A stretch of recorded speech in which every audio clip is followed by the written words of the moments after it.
Bahmut terpantau makin membara dengan tentara bayaran Rusia yang menghancurkan gedung-gedung tinggi. Gedung tersebut dihancurkan setelah diduga menjadi tempat alias benteng pasukan Ukraina. Rekamannya beredar di Telegram pada Jumat 19 Mei 2023. Dalam keterangan unggahan disebutkan pertarungan untuk Bahmut masih berlanjut. Tentara bayaran dilaporkan menghancurkan gedung-gedung bertingkat yang diubah menjadi benteng angkatan bersenjata Ukraina.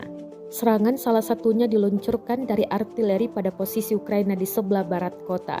Militer Rusia juga menuduh pasukan Ukraina mengatur titik tembak di hampir setiap apartemen di atap dan ruang bawah tanah.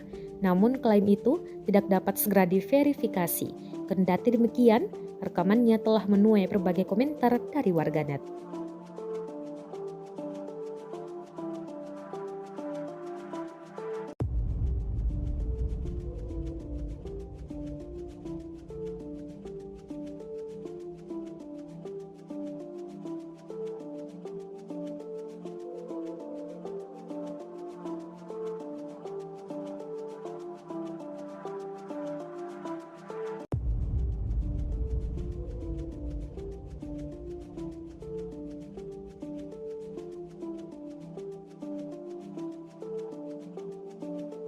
Terima kasih sudah nonton.